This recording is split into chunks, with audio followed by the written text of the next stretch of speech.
but I want to take this moment to introduce our guest speaker today, Susan Joyce Proctor, that wants to share sort of a preview, actually, because tonight she's having even a more in-depth seminar that you are all welcome to join. But she wanted to share a few insights on supporting breast health with holistic and energy frequency medicine. And that'll pass it over to you, Susan. Oh, Adriana, thank you so much. Just want to give everybody a little background about how this came about, as you know, because back in July, we started up something really cool here in South Florida. Kind of found out that Adriana was a neighbor, and between my team members and a lot of other women in South Florida, there are a lot of Healy owners. And we got to meet each other, many of us, in May at the homecoming. And anyway, we decided to start a monthly Healy Women's Wellness Gathering, a live event that we've been doing in Boca at a little wellness center that's owned by one of my team members. It's called Healing Moments. And it was just wonderful to get together in person and talk about Healy. And we invited some guests and did some demos and experienced the Mag Healy and shared tips. So it's been a wonderful little format.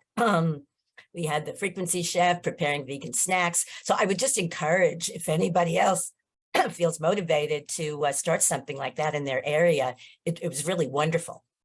And for this month, we just couldn't get together live. There was holiday and then there was a hurricane. I felt badly that we were missing each other. So I decided to organize this webinar for tonight, because in the month of October, I usually do programs on this topic as kind of a public service thing. And it just seemed like a good idea. And Adriana thought it would be a good idea to share a little bit today on this call. And I say a little bit because I'm going to make a very, very, very loud disclaimer here and on the next slide that, of course, we are not making any medical claims whatsoever. This is all about education and prevention and self-care. But the reason that I'm passionate about this, just to introduce myself a little bit to those of you who don't know me yet, I'm an Ayurvedic practitioner for 30 plus years. And I've also trained to do a lot of work in the area of hormone balance. So I was trained by a wonderful naturopathic doctor and have a lot of insights about hormones that I like to share because I think they're really, really important. So that's where we're coming from. And I'll be sharing more about that tonight. But on this call, there's a lot of things we're not going to say and words we're not going to use for obvious reasons. So bear with me, but I think we'll all, pick that up. And so just as a little bit of background here on this slide, I am a wellness practitioner and I don't ever make medical claims. I'm not a doctor, and I'm all about prevention and self-care and education with everything. So that's the realm that we're in today. And I want to just remind us that, wellness can be supported by aligning with the intelligence of the body that, allows us to restore optimal functioning. And we can look at symptoms to point us to underlying issues that we can address. And we have the opportunity to use all of this to empower ourselves and not be fearful, and that it's all about balance. So that's kind of the context. Oh, thank you, Doc Steve. The Zoom tonight is at 7 p.m. Eastern, and I did put the link in the chat. And I can also let everybody know that on my Facebook page, Susan Joyce Proctor on Facebook, I have the invitation and a banner with the Zoom information for anybody that wants to come or share. It's going to be really cool. I've been sharing this information for years in October. So we can advance a little bit. Adriana, if we went to the next one. So this is important. We all know, prevention, an ounce of prevention is worth the pound of cure. And I think that's a very, very important message in our world, that it is way better to prevent things than to try to have to deal with them once they manifest. And so I want to just offer a little bit of perspective from Ayurvedic medicine about disease and health, And I've shared some of these things before. Last winter, we talked a lot about Ayurveda and Power of Three on some of our calls. And what I shared is that from the perspective of Ayurvedic medicine, all disease is looked at as either an excess or imbalance of one of the three energies of air, fire, and water that we can, address very directly. And then there are some conditions that Ayurveda would consider to be a failure of the immune system, that our life force has not been strong enough to protect us from the stressors and challenges of life. And yes, Maureen, it will be recorded. Thank you for asking that. So we have a wonderful opportunity to balance our, energies and to support our immune system in the way that we live. And from a wellness holistic perspective, I know many of us are familiar with this and are particularly excited that we have the Healy to support those underlying, abilities to support our immunity and balance different things that could be challenging to us. So again, to me, this is all about prevention. And I developed a little bit of a metaphor that I want to share that I think will be a good way to talk about this today, especially since there's so many words we don't want to use. And I call it tending our garden. So I would invite us to think about, for the moment, our bodies as a garden. And when we are healthy and when we're in balance and when our immune system and our life force are functioning well, we have a beautiful garden of flowers and plants and trees. And we've also, all of us have what I would think of as a gardener. And I think of the gardener as the immune system of our life force that tends the garden, that keeps it beautiful and in integrity. But we also live in a world where there are weeds. And sometimes weeds pop up in the garden. And that's normal, in nature. But when we have a very healthy garden and we have a healthy gardener, the gardener is able to kind of pluck out the weeds, whenever they pop up and maintain the integrity of the garden. But there could be circumstances where there's lots and lots of weeds that are happening, because there might be things in the environment that are supporting the proliferation of weeds. And we might also have circumstances where the gardener is feeling so challenged and so overwhelmed by the weeds and by their own lack of care that they're not able to keep up with their, ideal tending of the garden. And in situations like that, the garden could become overrun with weeds and lose that integrity. And then we might look at that in the context of that garden as a disease condition. So if we think about this way, and it's kind of simplistic, but I think it's not far off, we have a wonderful opportunity to support our gardener as well as we can, to do his or her job very well, tending the weeds. And we can also try to create conditions that don't support the weeds. So metaphorically, that's a lot of the way I like to think about prevention and our immune system and how we can do our best to not be dealing with situations of overrun weeds. So if we can advance to the next one, Adriana, with that as a little bit of a context, I came up with this very, very simplistic model a long time ago, and it's very simplistic, but I think it kind of makes the point that line in the middle of the page, I would identify perhaps as, our immune system, the gardener, the life force that we have that knows how to heal us and keep us healthy. And there are things that we can do that I call the good stuff that support the gardener. And again, this is really simple, but we can think of those as good nutrition and sleep and exercise and self-care. And doing more good stuff like that can kind of push that line up in support of the gardener. And then there's things that challenge the gardener, and also contribute to the proliferation of weeds that I call the bad stuff.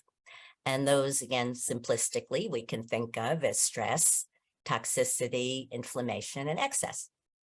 So again, this is really simple, but I think a good way of thinking about stuff, because when we look at it this way, we can see that there's lots of things that we can do to support the gardener and to keep pushing that line up in a world where there's so many outside influences that are trying to push it down. And from conversations that, we've already had, there's lots of things that we can do with our Healies that impact those things. We have programs that deal with toxicity and stress and all of that good stuff.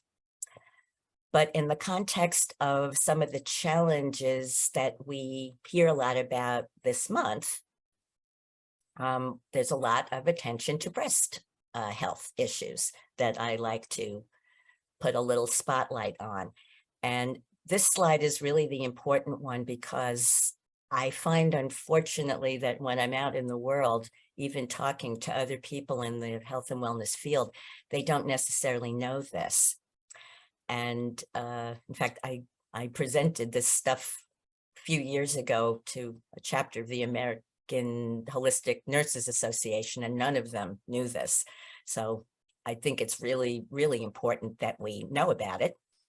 That this particular concern is something that we know a lot about in terms of the underlying causes. And one of the major underlying causes is something called estrogen dominance. And estrogen is a really interesting hormone. It's very complex. There's many different forms of it. So I'm just going to say a few things here today. And again, going to be elaborating tonight that estrogen is a female hormone that supports growth. When we watch those films back in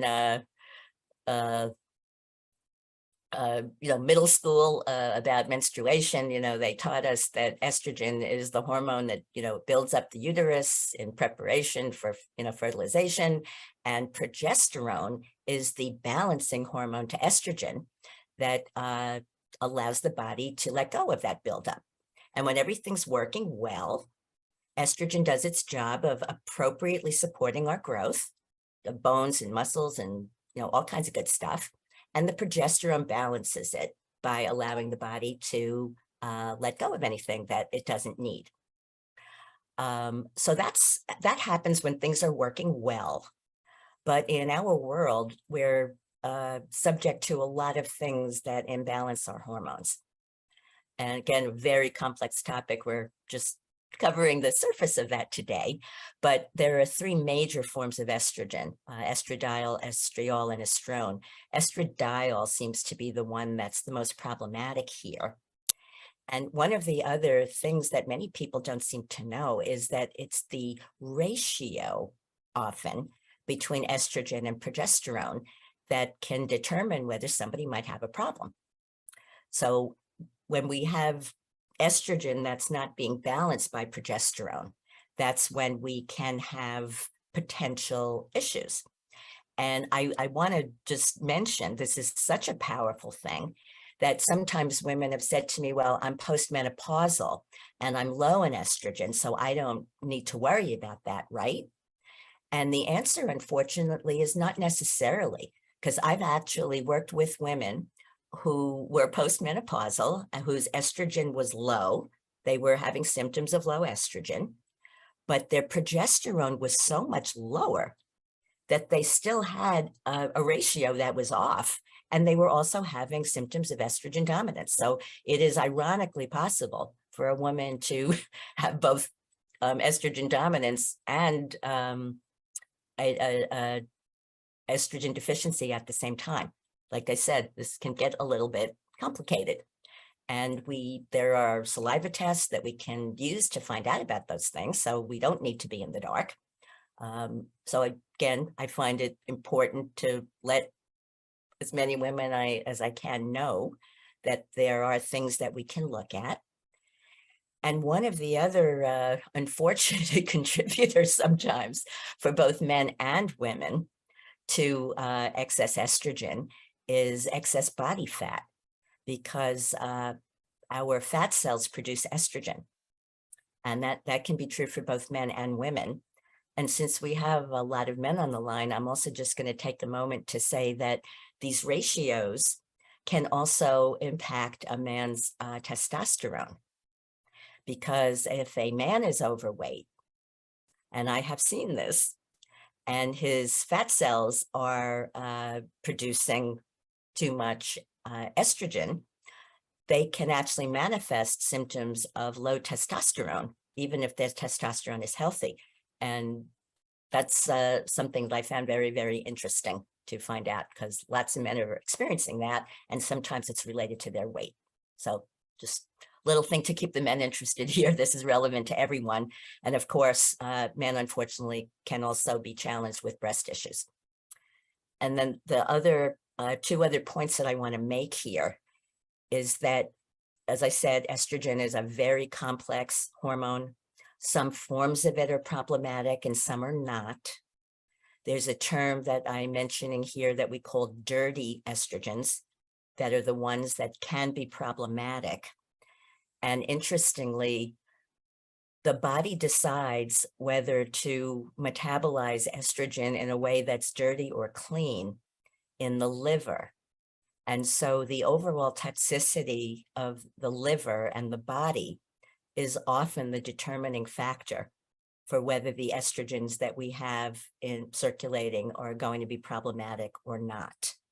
And so toxicity is really, really important and actually quite specific. There are certain heavy metals that specifically impact this. And the final point here about the xenoestrogens, and many of us know this, is that there are lots of substances in many of our personal care products that are endocrine disruptors and mimic estrogen and contribute to more estrogenic activity in the body, as well as toxicity that can help complicate this whole thing. So again, just touching on a few things today to be as uncontroversial as possible, but this what I'm sharing here, I think provides a lot of insight and empowerment to things that women can do if they have concerns about protecting their breast health. So Adriana, we could move on. I think we're almost done. We're going to be wrapping up for today. So there are screening techniques that are encouraged. And I like to encourage something called thermography that many people don't know about, which is a screening technique that is an infrared camera that is not invasive or painful, and actually can pick up heat in the body that is precursors in different areas to potential problems before they manifest. And I consider that to be a very, very valuable screening technique that many women and people don't know about, that I like to educate about. And I work with a number of thermographers, and in October, I usually bring them along to some of these talks that I do. Okay, I think we're almost done, Adriana. We're maybe got one more here, or yes.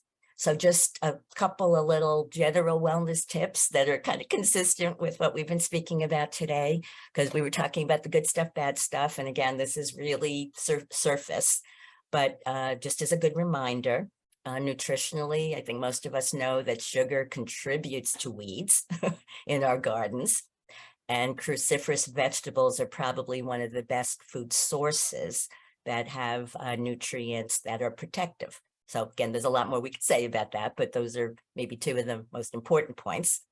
Balancing our hormones is something that I consider, important for everyone, because hormone imbalances are the precursors of many, many other things that we can prevent.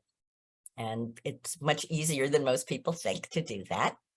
The whole issue of toxicity is really, really key here. And I'll be speaking about that later in more detail.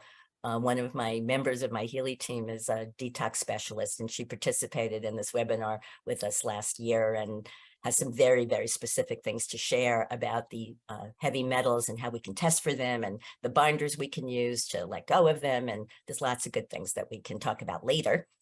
And of course, we want to be enhancing our immune function and our life force. So as the last thing, or the last slide, I want to just hark back to one of the things that I learned several years ago from Doc Steve that I hadn't ever recognized before, because I've been talking for years about life force and chi and, you know, how important that is. And I didn't realize that it could actually be measured and tuned up in the body. But I remember when he was, you know, first educating all of us about the Healy and not just the frequencies, but also the microcurrent. And there was that little chart about the cell, potential. And it showed that, you know, below certain, millihertz, cells don't necessarily have the life force to protect themselves as well as we were designed to. And that working with the microcurrent, Doc used the metaphor, I love metaphors, that, you know, we're like flashlights with batteries that run down and we can recharge the battery. So I love that. And I think that's one of the, best reasons to be making sure that we use the microcurrent regularly. And I have to admit, I love my coil so much that I have to make a point of also using my microcurrent because I believe in it so deeply. So I think, Adriana, we had that cell potential slide, one of the versions of them, as the last thing that we're going to show here, just as a little bit of a reminder that, young, healthy cells are capable of protecting themselves, have really good gardeners. And as we lose that cell membrane potential, there are things that can occur. And I see on this slide, it says something about uncontrolled cell division, which of course we want to be avoiding. So that's pretty much what I wanted to share today. And as I said, we'll be talking about that all, in more detail tonight on a private forum where I'll be able to be a little more specific about some things. So that's what I wanted to share.